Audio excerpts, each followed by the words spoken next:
Welcome back to yet again another Savage Letter. Tonight's is going to be a pretty good one. We wrote to Disney.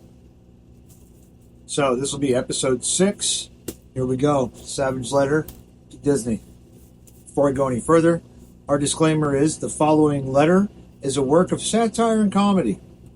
All names, events, and scenarios are fictionalized for humorous purposes and are not intended to be taken as factual statements.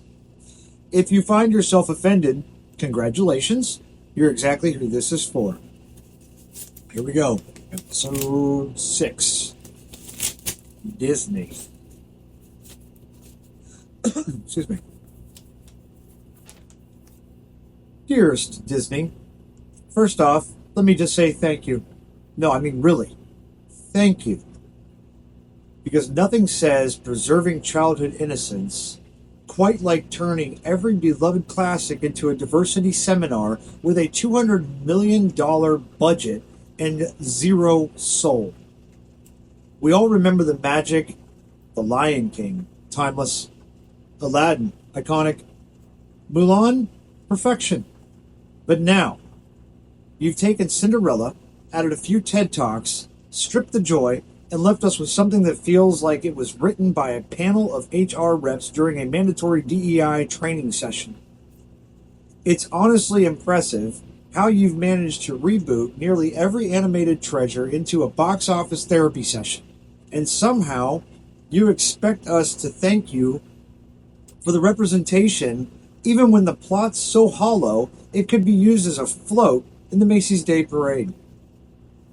Let's not forget your brave decision to go to war with Florida, because what better way to protect children than by focusing your legal firepower on a state that dared to question the politics of kindergarten curriculum. You lost $1 billion in streaming content, tanked theme park attendance, and alienated half the country, all for what? A round of applause from Twitter? Bold strategy, Mickey. Also, quick question. When did your writer's room turn into Twitter trends feed? Every character now sounds like a BuzzFeed quiz.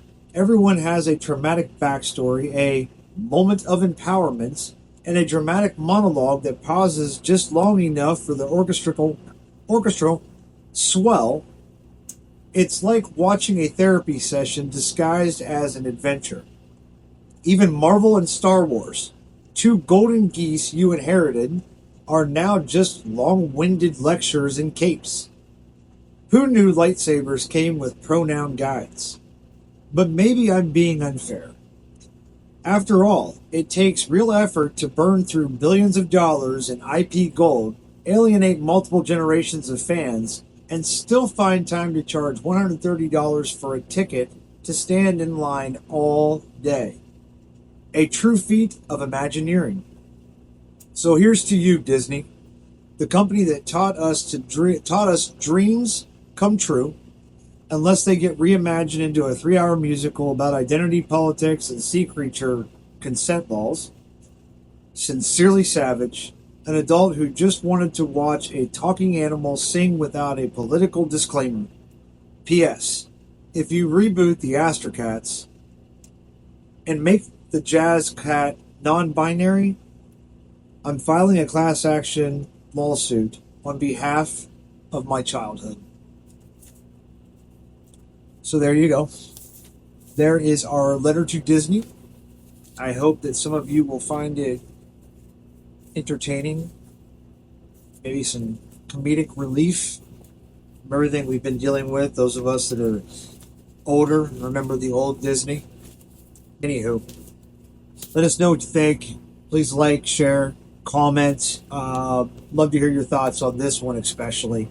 And if you have any ideas on who we should write to next or where we should send a letter to, fictitiously, send a letter.